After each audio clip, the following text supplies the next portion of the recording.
faz o Pedro Bala, tem a Ana Graciela, que faz a Dora, o Robério Lima, que faz o professor, a Cecília, que já falou, diretora, e o Carlinhos Brau, responsável pela trilha sonora, tá bom? Boa tarde, Rio de Janeiro, trajetória por Capitães, sair do livro, chegar nas telas de cinema, foi bem longa, e é uma honra, um orgulho, de cinéfila antes de cineasta, estar aqui hoje na Premiere Brasil, no Festival do Rio, uma abertura dessa Premiere, apresentando Capitães da Areia para as plateias cariocas. Eu acho que o Rio tem uma relação com Capitães que passou muito pelo teatro, e várias gerações conheceram esse livro, além do romance, pelas adaptações teatrais que eram marcadas, e eu espero que essa de cinema venha da mesma forma que mobilizou várias gerações de jovens cariocas, que essa adaptação cinematográfica também venha aqui para balançar essa nova geração de juventude aí, século XXI. Então é um maior orgulho, ainda mais centenário de Jorge Amado, meu avô, poder trazer ele para as novas gerações e para quem tem aquela saudade da primeira leitura de Jorge, ainda mais nesse cenário lindo que é o Festival. Eu vou inverter a ordem das respostas, porque eu acho que uma leva a outra.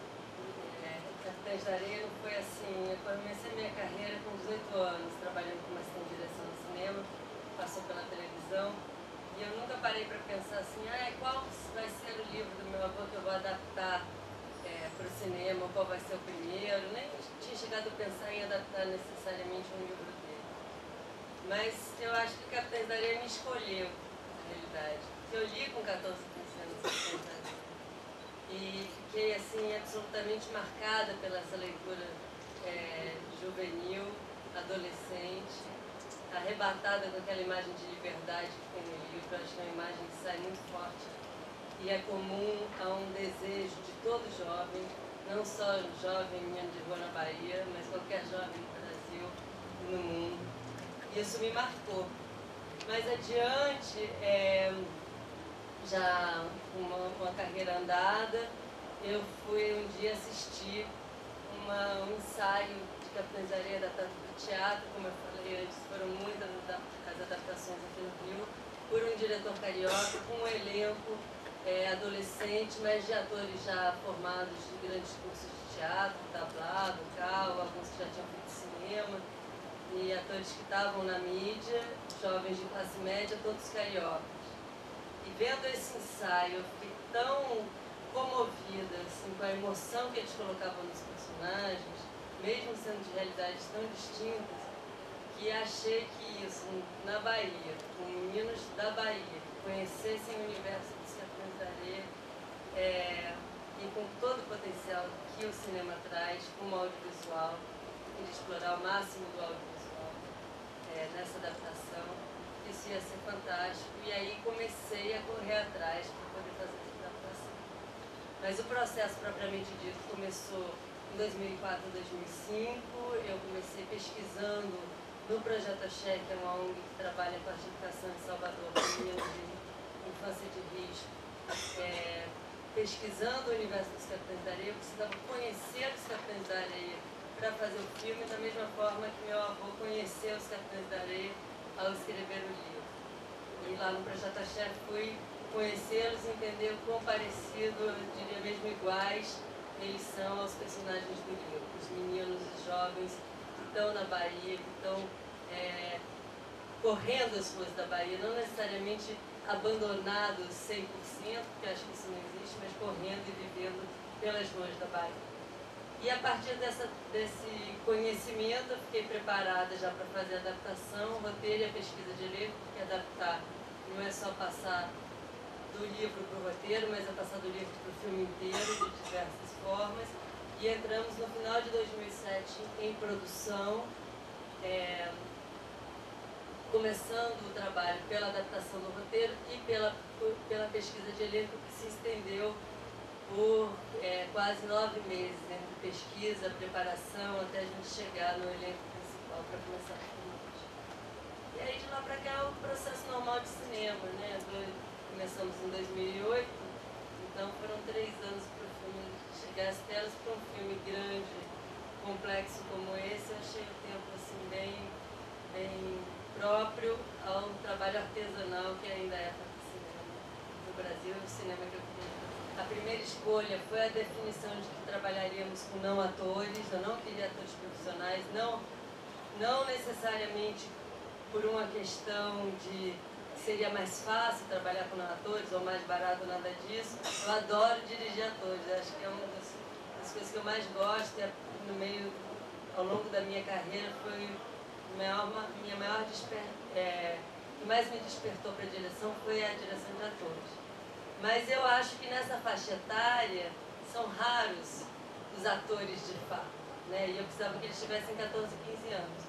Depois, o leque seria muito pequeno e trazer eles para a realidade de capitães seria um processo mais complicado do que o processo inverso. Eu acho que os jovens, ainda mais essa turmona que a gente encontrou na Bahia, aprende muito rápido. Então partimos para isso. Fui buscar os nossos não atores em ONGs que trabalham com arte e educação. Tinha uma preocupação muito grande porque o grupo era grande, eram 12 personagens que eu precisava encontrar. Então a preocupação do que aconteceria depois do filme lançado com eles. Quer dizer, o que vai acontecer a partir de amanhã quando chegar às telas. E mais do que isso, o que aconteceria depois do término das filmagens. Porque eu sabia que tinha esse gap sempre mais ou menos grande entre uma coisa e outra. Então as organizações serviram tanto para dar uma formação artística para eles, pregressa, e um contato que para você trabalhar com arte você tem que trabalhar e estudar sempre, antes e depois das apresentações, como para dar um suporte social e um acompanhamento social contínuo antes, durante e depois do filme. Foram 22 organizações parceiras. Nessas 22 organizações entrevistamos 1.200 jovens. Dos 1.200 selecionei 700 que fizeram improvisações, e daí 90 aos quais a gente deu 2 meses de oficina de formação de atores e capoeira Angola, que era uma preparação de corpo importantíssima para que tivesse uma unidade, um envolvimento físico do grupo.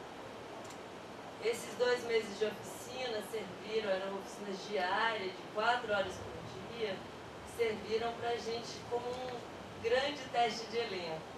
Eu, o Gui Gonçalves, que é o co-diretor, e o Christian Durval, que foi o preparador que eu levei para a Bahia para fazer esse trabalho, observávamos eles diariamente, não só quão parecidos eles eram com cada um dos personagens, eles tinham que ter a essência dos personagens, a alma dos personagens, mas também o quão eles eram dirigíveis. Eles precisavam ter o perfil dos personagens e para conseguir passar isso para a tela.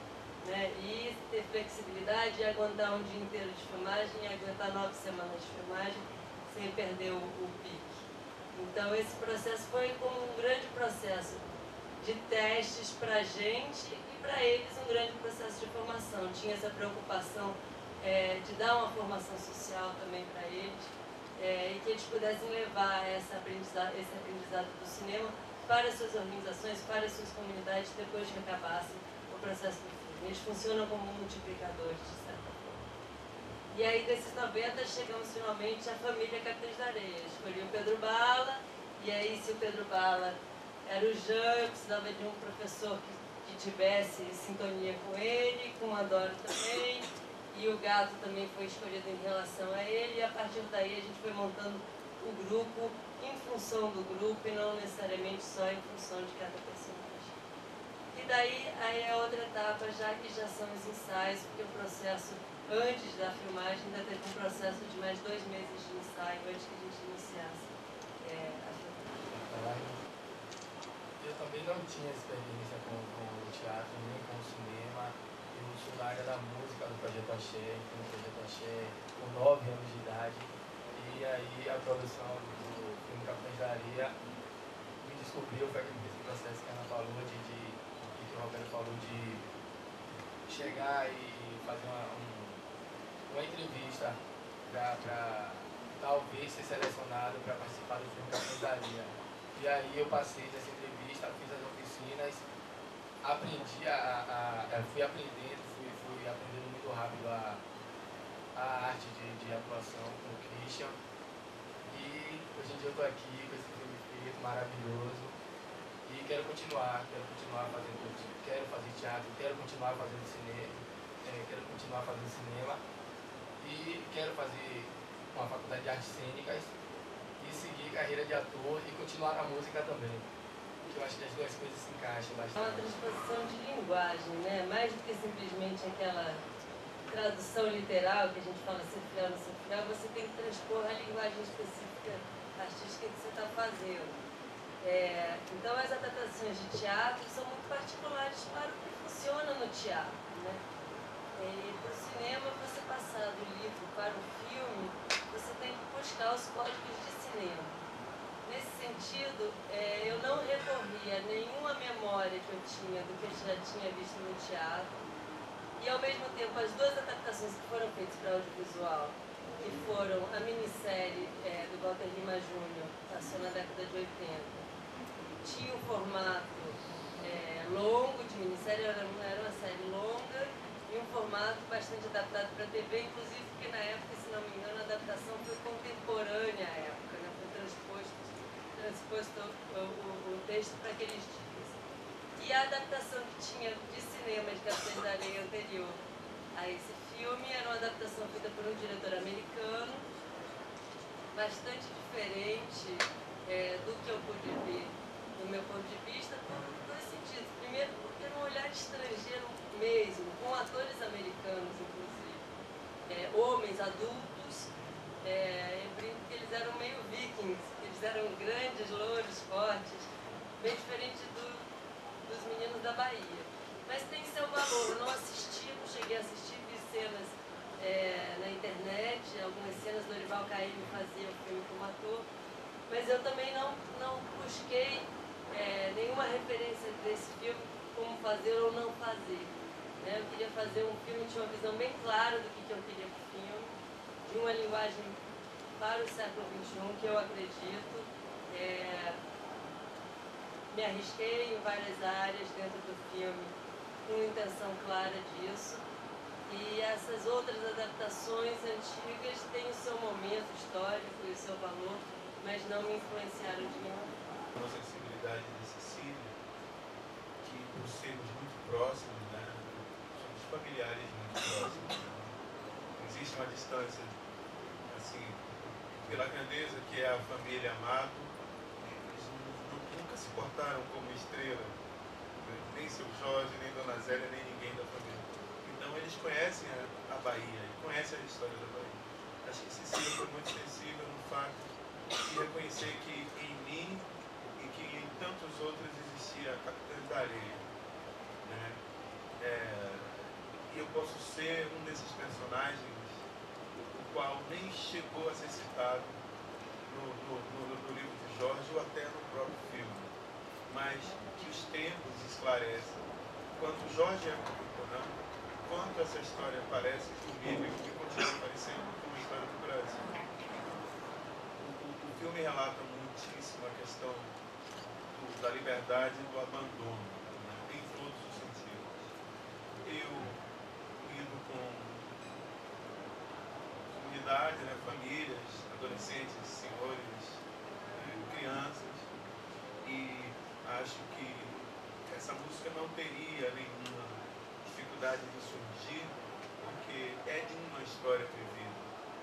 Pelo fato dessa história estar nos anos 30, ela não tem o significado de que as coisas mudaram de lá para cá, né?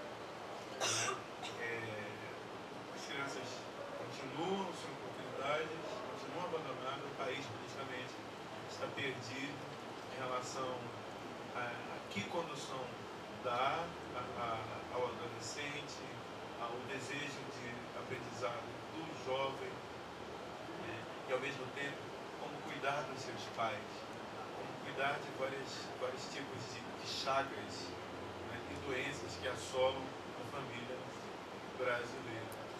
Muito difícil contar isso em texto, né, ou em melodia, mas sobre a única regência real e liderança que nós respeitamos na Bahia, nós homens, que é o matriarcado, nós encontramos em Cecília toda essa luz e essa oportunidade de recontar a Bahia como canção, né? E aí está a imagem do abandono e da própria liberdade, porque a canção na Bahia foi abandonada, né, pelo desejo único de que lá só façamos carnaval, e batucadas e axé, e isso foi um pouco, isso não estou culpando ninguém, não é culpa, mas é realmente desejo ou dirigismo cultural também, né? Bahia é a terra de Caíme, de São Jorge, de onde veio João Gilberto, a palavra tropical ali em Caetano. Essa Bahia continua existindo, da mesma forma que esse abandono que o filme relata, continua existindo em todas as baías do país, né? Na Baía de Guanabara, na Baía de São Salvador, ou seja, onde existe pessoas em estado de emergência. Essa música busca, na verdade, essa dispersão dessa dor que é oferecida nos nossos dias. A falta de coragem do Brasil em enfrentar a descriminalização, né, por ter uma preferência enorme na condução de defesa através das armas das comunidades, aonde as vítimas são pobres e negros, aonde pobres e negros também são policiais e que terminam enfrentando uma sociedade que não se esclarece dentro do seu caráter de miscigenação, né? E a música, ela poderia aproximar, porque é o que nós queremos, né? O que nós queremos é aproximar o país dentro da sua própria identidade, né? O Brasil, num momento em que Jorge Amado faz 100 anos, é um Brasil também que avança economicamente, que tem também lideranças femininas, no caso da nossa presidente. É um Brasil que precisa rever a sua questão de umbigo, e a questão de umbigo está ligado a que país nós queremos deixar para os nossos futuros filhos. Então, a música, ela é esse ator que você comenta, ela é esse personagem que você comenta, que eu procurei ir pelo momento mais feliz, porque eu sou o que eu sonhei no meu tempo de rua, de Capitães. Embora não considero que meus pais me abandonaram, não, porque eu saí em busca de descobrir, em busca de aprender coisas, em busca da busca que o adolescente tem, né? Conseguir enfrentar a questão do meio salário, quando você assinava a carteira de um jovem adolescente com meio salário, depois passei por outros desejos políticos, de que isso era exploração de menor, né? E dentro de tantos desejos de um ajudar o outro, a gente se encontra muito perdido nessa questão de que condução dá o adolescente no nosso país. Então, a música é essa dispersão um pouco dessa dor que não queremos que continue dentro dos nossos quadros sociais. Falando sobre a partir da ótica do Capitães, eu acho que aí a gente pode chegar muito sobre tudo o que acontece na televisão, mas eu acho que cada adaptação que foi feita para o cinema, com exceção do Quincas, que é bem recente, eu acho uma bela leitura do Sérgio Machado, mas tinham a ver com uma época do cinema, né? Eu acho que as outras adaptações já estão meio distantes e são distintas. Eu não quis fazer um filme, nem um documentário, nem um filme seguindo à risca referências do cinema novo ou neorrealistas, né, que fosse 100% esse universo cru nas telas. Eu não podia fazer um filme contemporâneo, porque eu acho que pouquíssima coisa mudou dos anos 30 para cá, na essência da questão dos meninos de rua. Acho que é muito parecido hoje. Por que eles vão parar nas ruas? Como eles se relacionam em casa? Como eles se relacionam nessa grande família que é nas ruas? Como é que eles convivem com a sociedade ali nos becos de Salvador? Isso é igual, absolutamente igual a como era nos anos 30. Também é igual quão incrível, criativos, heróicos e fantásticos que esses meninos são. Quer dizer, quem já viu na tela vai ver através dos personagens, mas no dia a dia, e hoje à noite poderíamos ver lá no Neon, a vibração deles é muito forte. Não só desses que foram selecionados, dos 1.200 que eu entrevistei. Então, fazer um filme contemporâneo para dar conta desse realismo todo, eu precisaria passar pelo tráfico de drogas e a violência que isso traz hoje, que está, na realidade, na superfície desse problema, e que é um outro grande problema, mas que iria mascarar e seria mais um filme na favela, com tiroteio, sem desmerecer as que foram feitas, que são fantásticos, mas não era esse o assunto. Então, assim, um pouco na contramão do que você me perguntou, apesar de eu querer que esses meninos fossem os personagens, a gente optou por criar uma fábula, né? Não simplesmente um retrato da Bahia, mas um olhar sobre a Bahia, um olhar que é um pouco atemporal. E aí as pessoas às vezes falam, todos os filmes de Jorge, adaptados de Jorge, como ele mesmo era muito criticado por isso na época, e como foi de certa forma na televisão, são folclóricos, né? Pegam aquelas imagens da Bahia, de candomblé, de capoeira, de festas populares, que isso é tudo para inglês ver, que isso é tudo para turista. De certa forma, dependendo do olhar que você joga sobre isso, pode parecer sim. Mas como eu me baseei toda a adaptação do filme em cima desses 1.200 jovens que eu conheci, lamento, mas o candomblé faz parte da vida desses jovens. Capitães da Areia de hoje faz parte da vida de 90% dos 1.200 jovens. E isso é uma estatística. Da mesma forma que a capoeira também faz. Eles jogam sim capoeira do mesmo modo que o meu filho aqui carioca adora futebol. É a paixão, faz parte da formação do Bahia. E meu avô nunca negou a cultura popular. Então, aí cabe o olhar de cada diretor sobre a cultura popular. Tem os que querem não mostrá-la ou fugir dela para não ser taxado de estereotipista, digamos, né? Tem os que vão de encontro de diversas formas e alguns acabam mais ou menos estereotipados. Eu tentei não fazer o estereótipo ou nada para fora, ou nem para ser turístico, ou nem para ser internacional, ou por nada. Eu tentei trazer o universo que esses jovens me traziam, e esse universo desses jovens, por acaso ou não, era igual ao universo que o meu avô retratou no livro dele há 70 anos atrás. Então fizemos essa fábula contemporânea com o desejo de fazer uma roupagem nova, moderna, pop, dinâmica, sim, porque isso é tudo inspirado, acho que Carlinhos também se inspirou na música de alguma forma, nesse jovem, nessa juventude, nesse repertório de 1.200 canções que a gente começou. E minha expectativa é que esse filme, todos gostem do filme. Quer dizer, nem Jesus conseguiu agradar a todos, mas eu acho que muita gente vai gostar desse filme, porque é um filme que está ótimo, foi um filme bem elaborado.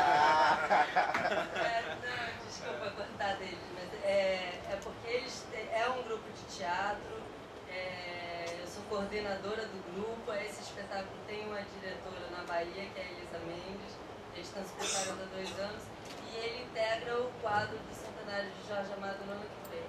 É um outro olhar completamente diferente do meu, é o olhar raiz 100% deles, e como a gente falou de meios diferentes e por teatro, que é totalmente diferente. Desculpa cortei a fala de vocês, mas em agosto de 2012 vai estar em cartaz em Salvador. O que essas pessoas vão achar? O que essas pessoas vão pensar? O que vai ficar das pessoas, né? Capitães da Areia tem uma coisa muito boa que passa e que demonstra e deixa isso muito visível. Meninos de rua. O que esses meninos estão vendo? Como a sociedade olha para esses meninos? Por que eles estão ali? Por que as pessoas passam e não observam, não faz de conta que não é invisível, que não existe, que aquilo dali não está ali, como se fosse um bicho, sabe? Às vezes tem medo de um. Então, assim, a nossa expectativa é que as pessoas assistam, que as pessoas reflitam sobre isso, sabe? Que tente melhorar a forma de pensar, a forma de ver esses meninos de rua. Em relação à divulgação do filme, a divulgação do filme é o nosso trabalho, é o nosso trabalho que está sendo divulgado, sabe? Eu acredito que vá, que outras pessoas assistam, que gostem, que se não gostar, que critique. Eu gosto de crítica, eu cresço muito, amadureço muito com elas. Enfim, eu acho que isso é a divulgação do nosso trabalho, é o reconhecimento do nosso trabalho, do fruto que a gente plantou e que, com fé em Deus, vai crescer e vai dar vários frutos. Eu acho que um projeto tão importante como esse realizou o sonho de muitos de nós, da nossa galera que está aqui, que os trabalhos juntos, é um trabalho que não é um só. E estar aqui hoje, para mim é um sonho, mais um sonho. E a gente tem que viver com o pé no chão, né? E olhar para trás, saber nossas raízes de onde viemos. E manter sempre nessa mesma vibe de querer passar uma boa imagem, passar o que nós somos de verdade. Não abandonar nossas raízes. Mas o orçamento gira em torno de 8, 9 milhões. Está sendo lançado com 120 cópias. É um lançamento que atinge os 4 cantos do Brasil. Eu não tenho nenhuma expectativa de público. Para mim, os números não me interessam. Eu fiquei muito feliz ontem quando eu recebi da distribuidora da Imagem Filmes o circuito. E em vez de pensar e fazer contas e pensar se tantos virem no primeiro fim de semana vai dar tantos mil, não sei o quê, eu pensei que bom que está em Teresina, que bom que está em Manaus, que bom que está em Porto Alegre, né, em Brasília, em Goiânia, no interior de São Paulo todo, como Capitães ali em São Paulo, que bom que está no Rio de Janeiro. Né? Então eu acho que nesse cinema e nessa sala, e falando para esse público, o mais interessante para mim como diretor, eu acho que é o sonho de todo cineasta, além dos números, é dialogar com o Brasil. Era o que meu avô fazia. E esse filme é para dialogar com o Brasil. E o Brasil pensa diferente em cada lugar. Né? Então é um olhar que é para fazer todo mundo pensar, e hoje nas redes sociais é tão bonito esse diálogo, né? Um fala de um lado, o outro bate do outro lado e diz não, não é isso. Então para mim a maior expectativa e a felicidade nesse momento é, independente dos números, saber que vai estar nos 4 anos.